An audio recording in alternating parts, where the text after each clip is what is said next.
Welcome to the Autism Blueprint podcast. I'm your host, Janine Hershkovitz, and it's my goal to help you create a more peaceful home while living with autistic and neurodivergent loved ones.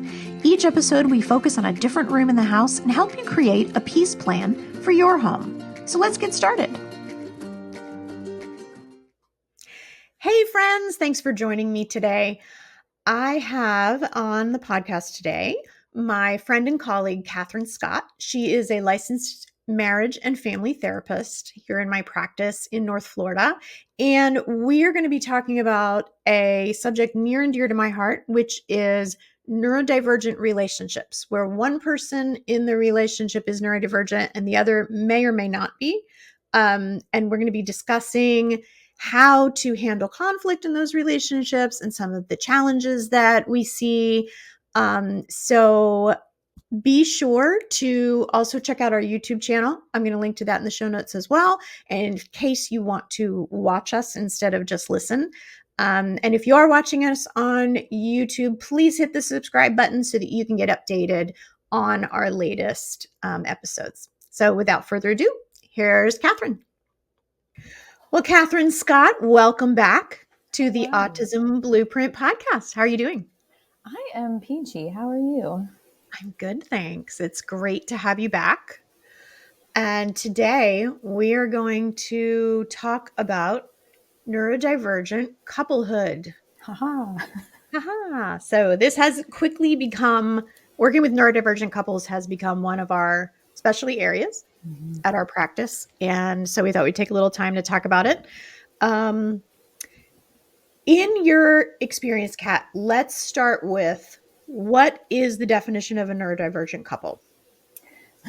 So I think the definition is, or at least the definition that I run by, is a partnership or a couple that has at least one or more people that are on the neurodiversity spectrum.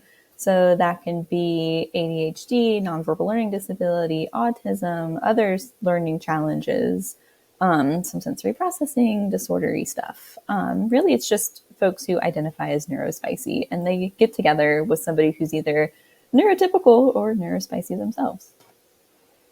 That's a great definition. In your practice, what are you seeing as kind of the issues that people are coming in with? Like, in particular, I'm thinking about a neurodivergent person and a neurotypical person. Okay. Yeah. So, every couple is unique. And I want to start out by saying that. And so one of our niches here is offering neuroaffirming counseling, especially neuroaffirming couples counseling. It's actually one of my favorite things. But I also just love to celebrate the uniqueness of every couple. And so some of the different way that neurodiversity can impact a relationship is difficulty with perspective taking, which is something that even neurotypical couples kind of struggle with, really craving to finish a thought, and really having difficulty kind of in that back and forth, especially if somebody has had a really good day or a really stressful day. It's difficult for somebody who's neurodivergent in a relationship to be okay with taking a pause to hear from the other person in their day without finishing the thought. And then, it's difficulty connecting or feeling connected to. A lot of my couples, the neurotypical partner, sometimes will report just getting crumbs because it's really difficult to feel connected to, and have the neurodivergent partner actually, do the things that help them feel seen, that help them feel heard. Intimacy is another one, and parenting. There's all kinds of different flavors that we can tickle. Yeah. So what I'd like to do is kind of start with, there's challenges that we come up against in a neurodivergent relationship in the home, just with, like you said, parenting, with the division of chores in the house, who's going to cook, I know in our house, and I've said this a lot on the podcast, so people that have listened for a while know that I am the odd man out in my house. I am the only neurotypical person in my home Mm-hmm. and living with, two adult children and a husband that are all neurodivergent in different ways. Yes. But I've seen that neurodivergence also manifest in different ways as well. So it's not like the one size fits all. No. And I think that's a big misconception, especially for couples counseling and just neuroaffirming counseling in general. You know it's difficult not to feel like you're going to be placed into a box when you enter therapy. Mhm. And that's something that, you and I are big advocates for, that our approach to counseling very much is tailored to out of the box thinking and tailored to the neurodiversity that is present within the therapy room. I'm not going to Mhm. be comparing the neurodivergent soul that I worked with an hour or two before to the person that's sitting in front of me. I'm going to let them introduce me to their experience of neurodiversity. And then we're going to create tools to be able to help them, but also like their partner navigate the world with them. That makes so much sense, and I'm glad that you mentioned that because I think with our children, like in raising neurodivergent children, Mm-hmm. that's the same thing, right? I mean, you're not going to say all kids with autism are this, all kids with ADHD are this. It really just is about getting to know your child or your Absolutely. partner and how their brain And works. accepting your partner too is a big one. And I've noticed too, folks who identify as neurodivergent have difficulty accepting their neurotypical partner. You would think it's the other way around, but relationships are inherently complex and convoluted for those with neurospicy brains. Mhm. And it's difficult to go into a relationship with that expectation, which is what drives intimacy. We talk a lot about intimacy in a way that's not just sexual, but it's also emotional. It's cognitive intimacy. It's, intimacy based on being able to be empathic and to be able to hold space. We really much, we fluff that word in here. Holding space or empathic Intimacy. intimacy. Got it. Yeah, because a lot of couples come in here with such a cut and dry definition of it. Um, What do most of them come in? That most of them think it's just sexual. yeah, just sex. Which, a lot of the time, all the other boxes of intimacy need to be checked off before you're able to feel comfortable checking off that last box or hitting the home run. And two, it's important, especially for neurodivergent couples, to be able to develop a comfortable dialogue talking about something that is inherently uncomfortable. Mm, yes. I like that you brought up the fact that it's not just the neurodivergent partner that is a problem, right? So I don't want anybody thinking that we're talking about it from that perspective. There have been plenty of times where my family members have said to me, you know, the way you work, it just doesn't work for us. Right. Um, and a lot of that has to do with communication breakdowns. I mean, what are the biggest issues in communication difficulties that you see? How does that manifest in a couple? So one of the biggest things that we do off the bat, especially just in the therapy room with myself, is we explore being able to listen without preparing a reaction or listening to respond. We listen to understand. And that's a very big exercise. A lot of the time, the person with neurodiversity, autism, ADHD has sort of been trained to be talked at. Mm, And so we kind of have to unwire some of the, the conditionings, I guess. And really, what makes a partnership so unique is to be able to hold safe space and to be able to be authentic and to be able to show up in a way that is real to you and to be accepted, affirmed, supported by your partner. And so, we practice. I'm Gottman certified, but I take my training and I manipulate it a little bit just to serve my clients. mhm. And so we practice, it's called like the Gottman Rappaport intervention, but I tailor it so we really practice like, okay, like we make it really kind of rigid at first to be more approachable to those with neurodiversity.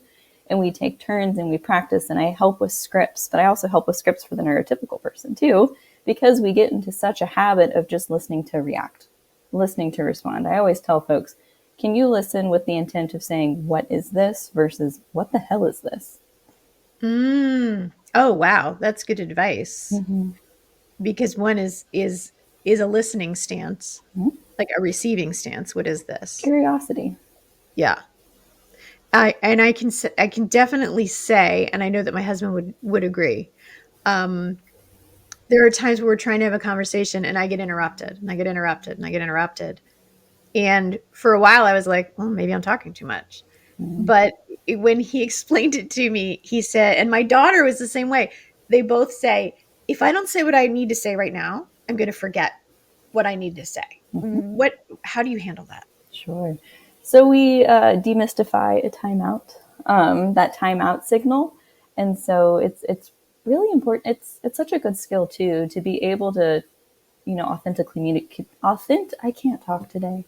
Authentically communicate when a thought is important to you, and when you're feeling anxious. And so a lot of the times, like for those who are really animated about something or excited or wanting to make sure they convey it in the right way, there's anxiety attached to that. It's not just I need to finish my thought because it feels comfortable to me. It's I need to finish this thought so that I can alleviate some of this anxiety, so that you can see me, so that I give you the proper opportunity to know me.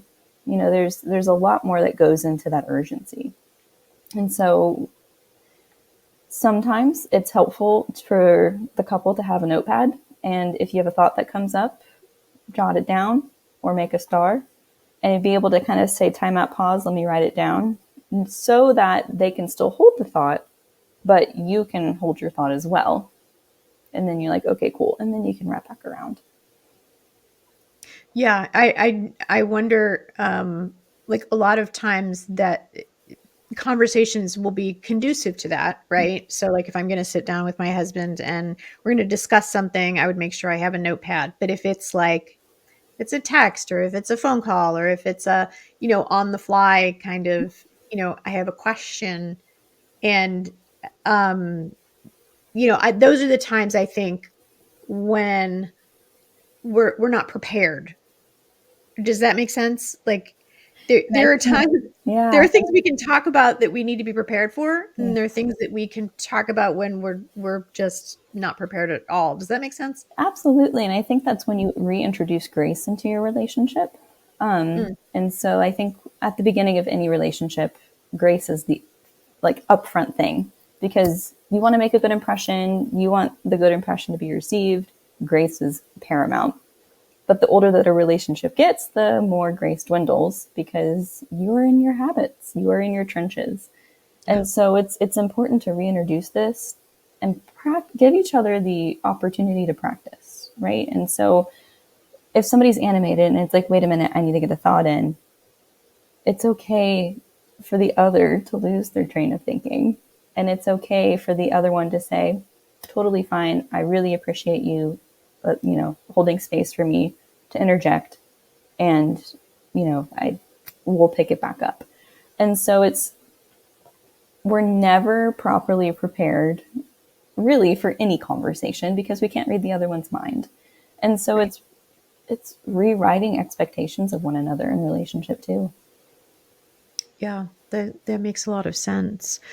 Um, Connection seems to be an issue in Mm-hmm. couples in general. And then when we have a difference in how our brains process, it can be especially difficult to feel connected.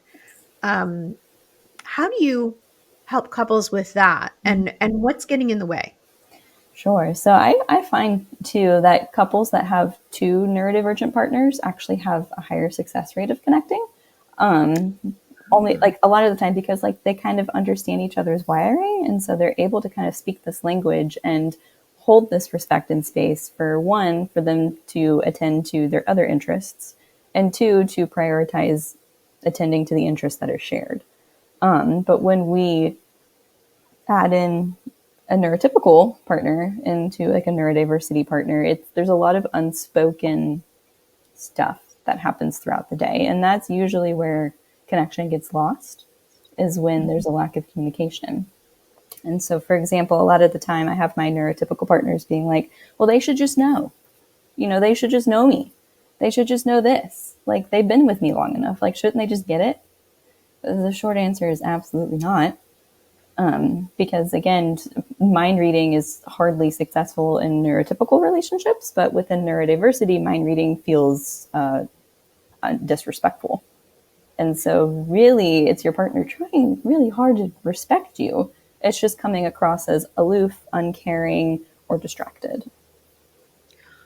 Wow. So the times where I've accused my partner of being distracted, he might be actually doing what? The intention is good. He might be Okay.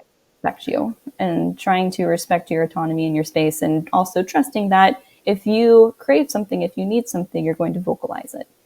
But those with neurodiversity are not keen on mind reading or Yeah. assumption. Yes. Yes.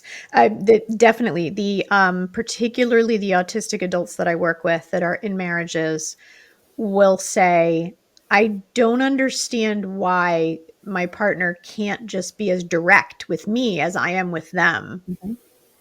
And that directness can sometimes be harsh. Absolutely. Well, it's unfiltered. And when we're Yeah. unfiltered nowadays, it comes across as harsh.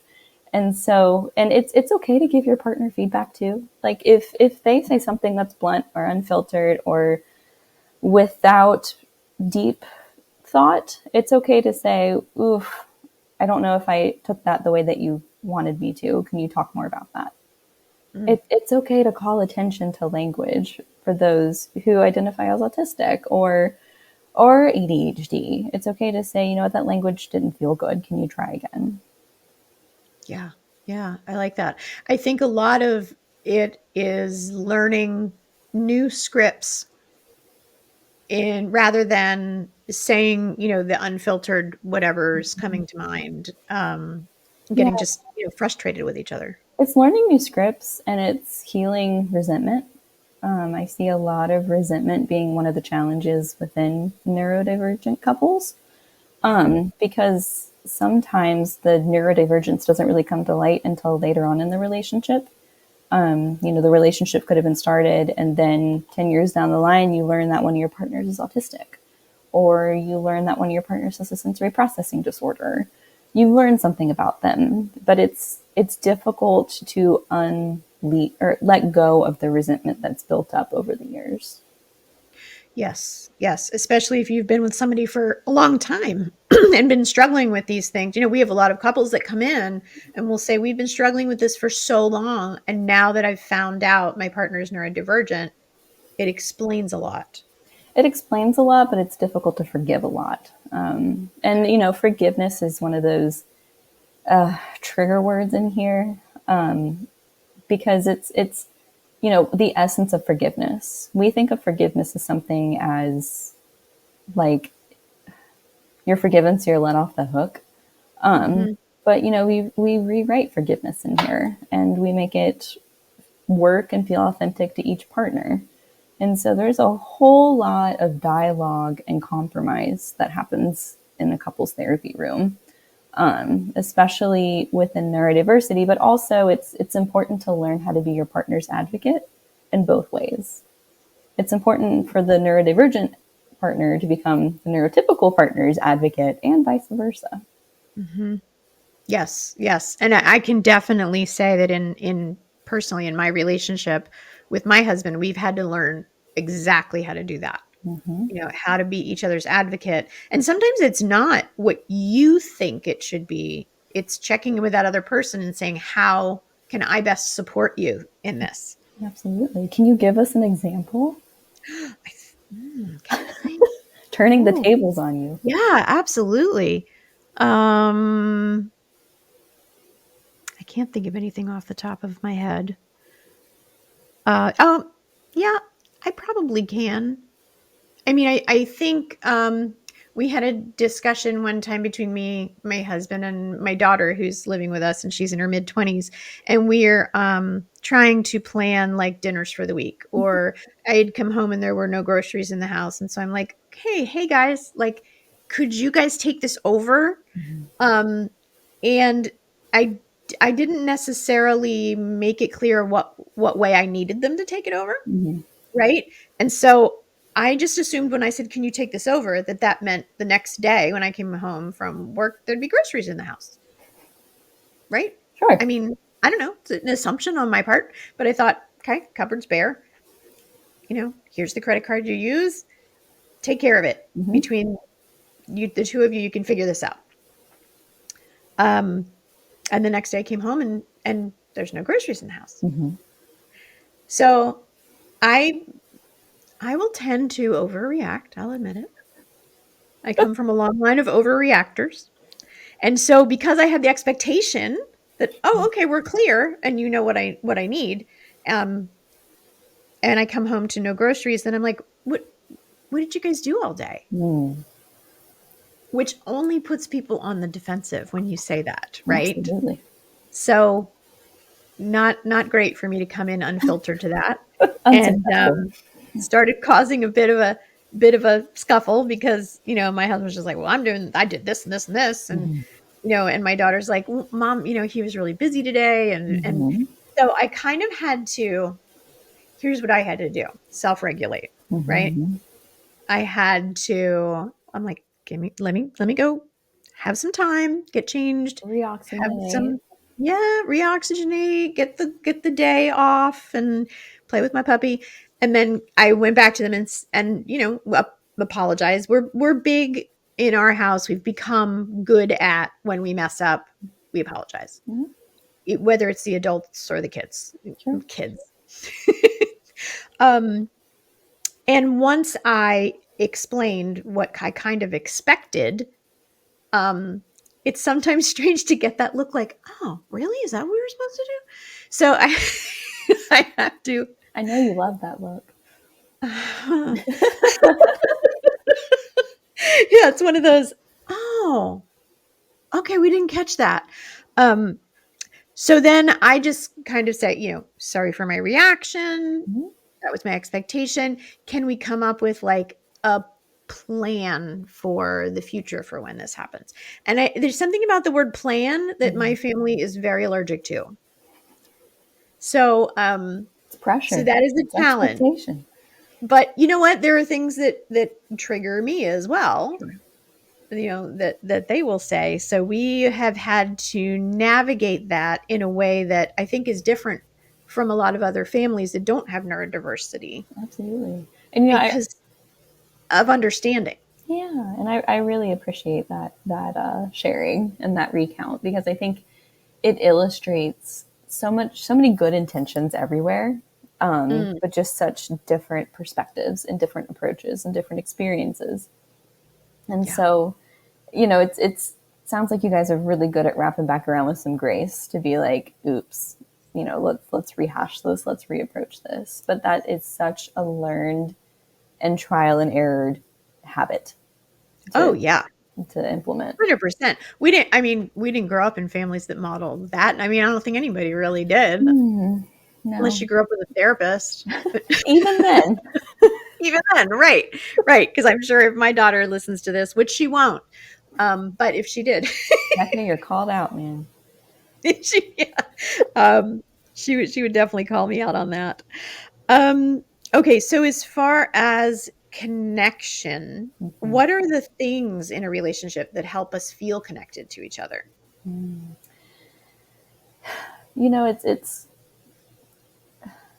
It's pausing.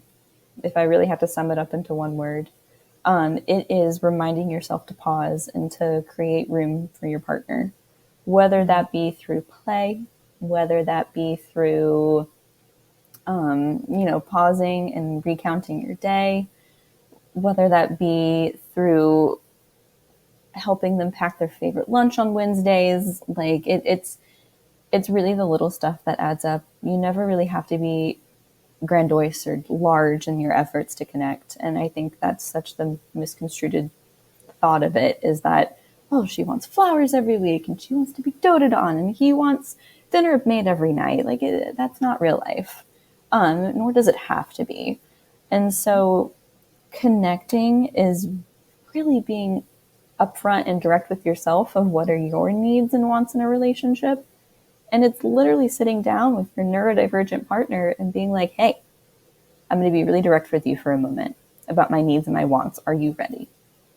Mm. And by asking your neurodivergent partner, are you ready? That really helps cue them into, oh, I need to quiet the clutter. I need to pause my routine and I need to attend. I'm so glad you brought that up, because something that went on for years Mm-hmm. in my house before I realized what was happening. My husband's an incredible cook. Mm-hmm. Um, I am a disgrace to my Italian family. I hate cooking. Hate it. Hate it. I'll bake a cake, but I can't stand cooking. So my husband Same does it, girl. my daughter does it. Sometimes they do it together. It's really fun for them. I have learned I cannot be in that kitchen Mm-hmm. when either of them are cooking. Sure. Um, just because I think of things in a different way. I clean up as I go along. There are just things that I do differently, And they're in and their zone. They're they're in their zone. yeah. Yes, there's a hyper fixation, or a hyper, what do we call that? They are perseverating and they are vibing, and it is a time. Yes, it's perseverating in a good way, right? Mm-hmm. A hyper focus. That's the word I was looking for. There's a hyper focus But in a that, regulating way. yeah, and they're humming along doing their thing. I would often sit, at the counter and chit chat. Mm-hmm. My husband and I would fight almost every time I did that. And Yep. I couldn't figure out what's happening here. He couldn't listen to what I was saying, have a conversation, and focus on cooking at the same time. There you go. And it took us years to realize Yeah. that, until I think we realized it on a therapist's couch, honestly, where I was like, oh my gosh, I Mm-hmm. had that was going on. I don't even think he knew that's what was going on. Sure. He just knew that when I sat and tried to have a conversation with him while he was cooking, he felt annoyed Mm-hmm. and anxious, and he wasn't sure why. Sure. Right. Once we figured that out, now I don't bother him when he's doing that. Or if I do have to interject, I'll say, hey, I have a question. Mm-hmm. When you come to a stopping point, let me know. There. And that's connection. That's That 100%. that is a beautiful example of connection within a neurodivergent relationship because one, you are accepting of their experience, and two, you are cultivating a space to compromise. And so you're Mm, not giving up your needs necessarily, but you're also holding space that they need to do X, Y, and Z in order to attend to you in the ways that you crave. So you're mm. setting Joe up for success to be able to connect with you. Yeah, yeah, exactly. Well Um, done. You did this, sister. I get a gold star. Gold star, honey. That's awesome. Um, yeah, I mean, I will say, I think back in the day when we first entered therapy, I was very kind of adamant that these problems that we're having, they're coming from him, right? And It's not a his lot of fault. finger pointing, right? It's Yeah, all his fault. not. Um, and Joe. I learned very quickly it's definitely not all his fault. And yes, you have that on record. It's not all his fault. You hear that? And there's always something that each of us could be doing to Mhm. kind of change that dance, Sure. And I you know. think, one of the things that I really like to highlight in this space is recognizing the good intent. It's Mm, partners in a healthy dynamic or in a healthy relationship presume good intent. And a lot of the time, intent can be misconstrued, it can be misheard, it can be missed. But it's always recognizing that your partner isn't out to get you, doesn't wake up in the morning saying, how can I tick Janine off today? right. That's never really the thought. It's just beatbox into their own rhythm and vibe. And sometimes we need to make shifts and create space for you to be able to fit into that vibe that's comfortable and accessible to both partners. Yes, yes.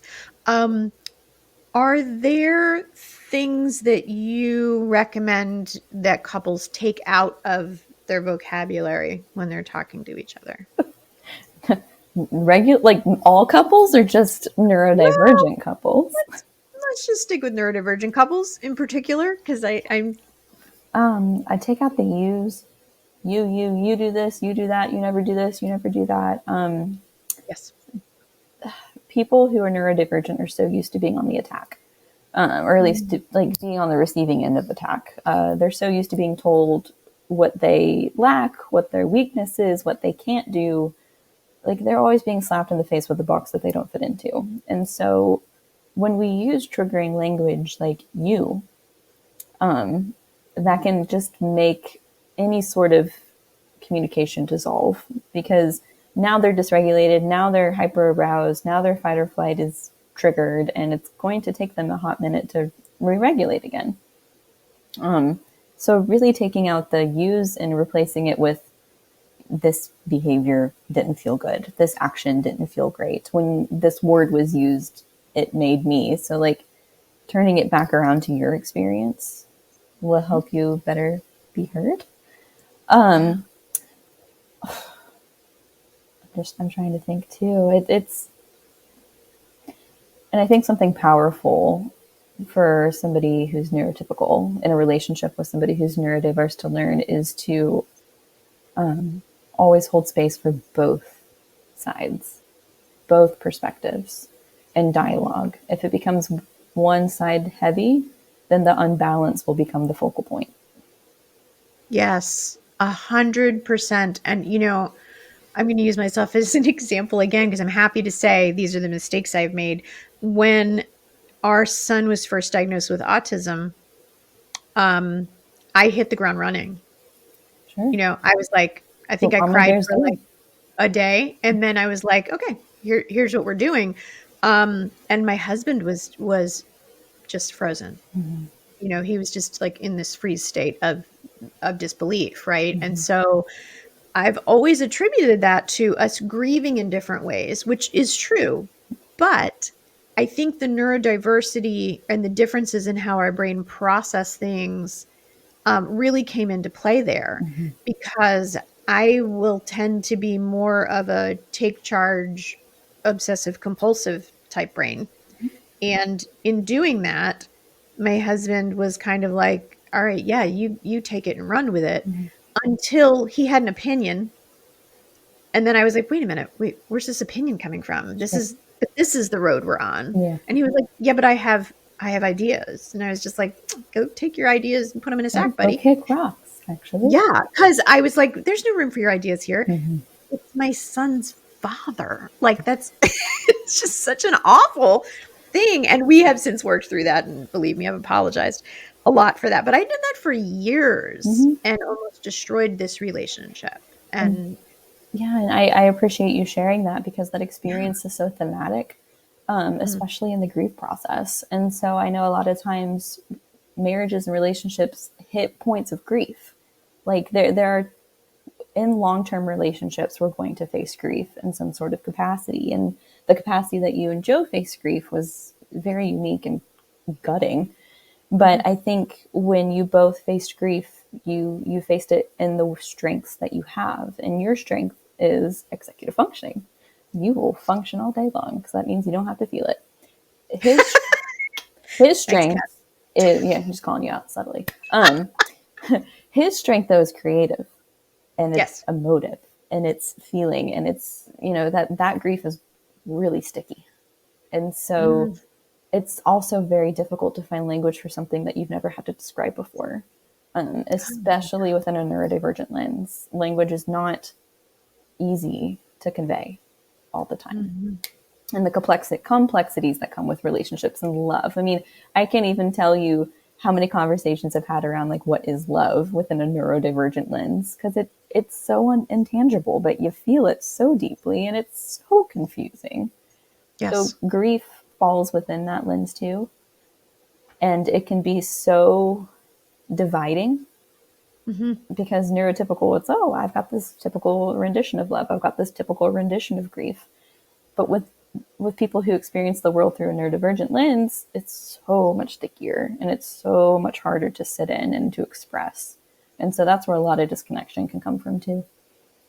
Yes, yes. I've heard a lot of my neurodivergent clients ask questions like, what is the difference between loving a friend and loving a partner? And when people first started asking me that, I was like, I don't know. I never thought about that before, right? Right. Like, I'm not even sure how to explain that. Mm-hmm. Because we just take for granted that they're people we Right. love in different ways. Right. Like I've watched all the Disney princess movies. I know what love is. Like, Right, right. obviously. But like, that's not truth if we really had to sit with it. It's Yeah. just the more accepted box to sit in. Yes. Yes. 100%. Um, let's talk a little bit about what you said before about emotional dysregulation. Mm. So, for the lay people out there, what is emotional dysregulation? Aha. It's when your emotions are running away with you. No, Pretty much. I mean, yeah. So I'm just going to go a little sciencey on you for a minute, just because I love to know why things work the way they work. Whenever our heart rate is above 100 beats per minute, our prefrontal cortex hits the pause button, and we go and we live in our amygdala, which is located in our brains. And the amygdala is where all of our emotions live. And so I don't know if you've ever noticed, if you're ever in an argument with somebody and it's heated, all of a sudden you guys are arguing like 7-year-olds. Why? Because 7-year-olds can't really access their prefrontal cortex for logic or resolution or organization until they're about 7 years old. Mm-hmm. Our little people are actually just little amygdalas running around and being highly emotional. And that's where we go to whenever our heart rates are high. And so we've studies have shown, and research and all the good things, that neurodivergent folks have a smaller window of tolerance. And so whenever they're outside of that zone of tolerance, whenever their heart rate is accelerated, it's very difficult for them to re-regulate and get back to that zone of tolerance. It takes a beat or two extra than maybe like a neurotypical folk. Like, I sound like a Southern person. Neurotypical human. And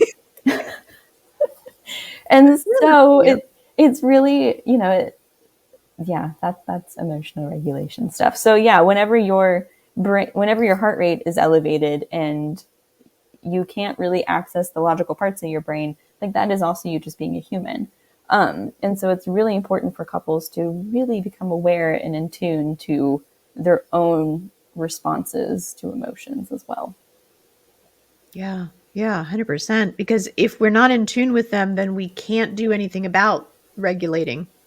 They tend to run the show. And so, Yeah. like, for example, something that's come up a lot recently is anger. It's anger gets in the way. Anger is such a pain. Anger sends me into a shame spiral, where really all of our emotions attempt to serve a good purpose. The purpose of any emotion is to try to protect. And the real intent, if we're talking about good intent of anger, is to be our advocate. We feel angry when a need isn't met, or there's injustice, or there's a way that we're being wrongly served or approached. And so if we're able to recognize anger as something that's flaring because we feel like a need's not met, it's so much more productive to be like, hey, I'm feeling this. I really need to advocate for something, versus just letting it run the show. Yeah. Yeah. And that will often, I think, require some help.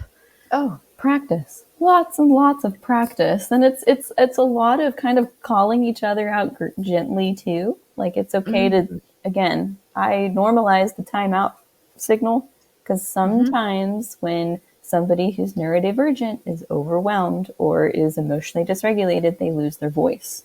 They lose the Yes. words. And so it's so helpful to have a signal to throw up if that happens. Mm-hmm. So it's okay to also do that to your partner, just to be like, oof, like we're hitting a time where I'm about to become dysregulated too.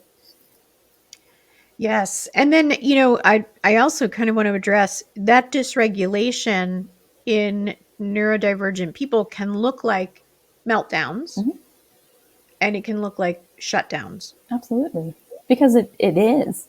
It's their sensory system reacting harshly to the emotion that they're feeling. And I mean, they feel like they're floating out in space. I mean, their vestibular system, the thing that lets you know where you are in the world, has loses it. So like I call it, you feel like a space cadet kind of just floating around. Like it's a very Yeah. unnerving feeling.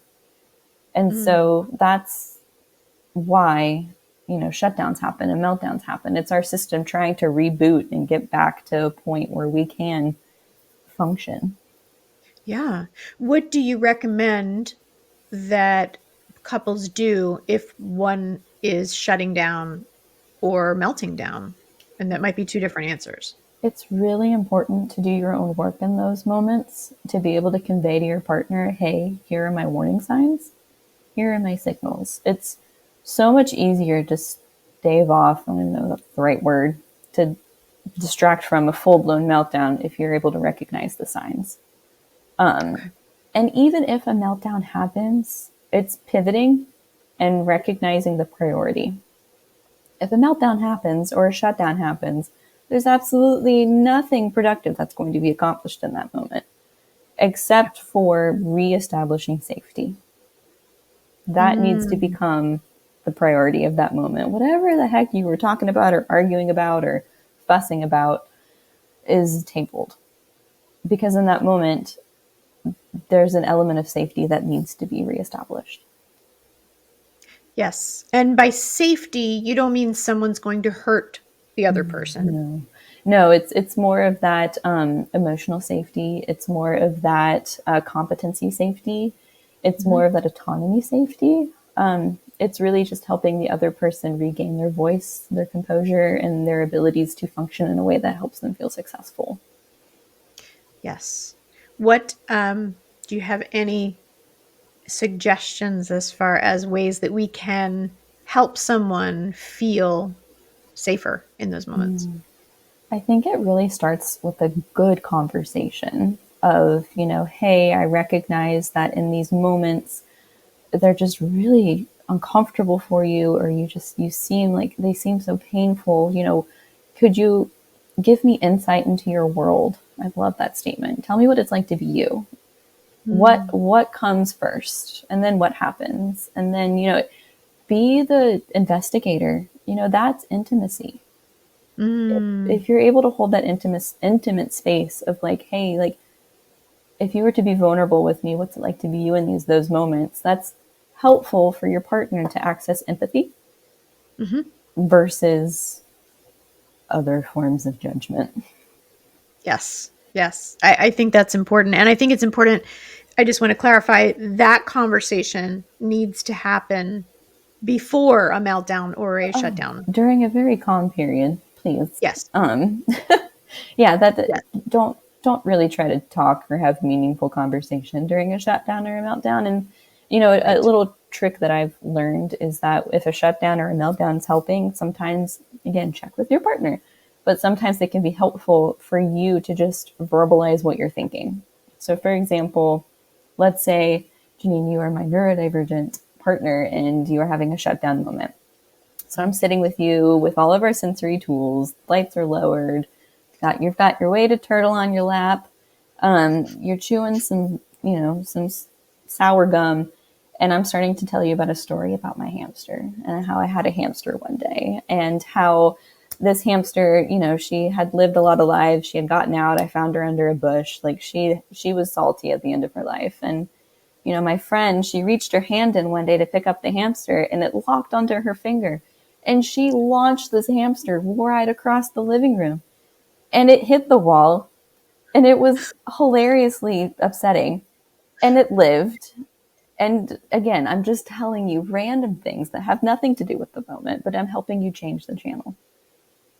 I Interesting. saw your shoulders lowered. I saw you Yeah. laugh. I saw So you get you're telling puzzled. just a cute, funny story Levity, to kind of help me get my brain out of that state. levity. And that works with kids too. Oh, yeah. Yeah, I Yeah. mean it. It's one of my favorite techniques. It's called changing the channel. But for those with neurodiversity, it can be very threatening to not know what somebody's thinking. And so Yes. in the moments of shutdown and meltdown, that's typically where they're stuck, is they're presuming really negative thoughts. And so by you being able to speak into truth exactly what you're thinking, that helps their parasympathetic system regulate quicker. Yes. Oh, that's great advice. Well, I want to be mindful of your time, and I know that you have clients to help today. So I'm going to let you go. The last thing I would like to ask is if a neurodivergent couple were listening, if all the neurodivergent couples were listening, what would you want them to know? We're having a group. Um, For them to know. we're Janine and I are actually co-hosting a group for those with neurodivergent partners. So this is for, I guess, like the neurotypical partners wanting to understand their neurodivergent partners in a deeper and more meaningful way. And so we're running that, I think, November 18th. That starts November Yes. 18th. And it's an in-person group, and it's for people that are local here in North Florida. But you know what? If it goes well and people are interested in a group like that, Heck yeah. give us a shout out, because we can always make that move to an online space for those that are Make this interested. virtual, baby. But also, I guess one of my biggest encouragements is to stop comparing, because that is the thief of your joy in your relationship. So your couplehood is not supposed to look like anybody else's but your own. I love that. And on that note, thank you so much for coming on today. Thanks for having me. You're very welcome. We'll see you next time. Bye. The information in this podcast is not intended to be a substitute for help from a licensed mental health professional.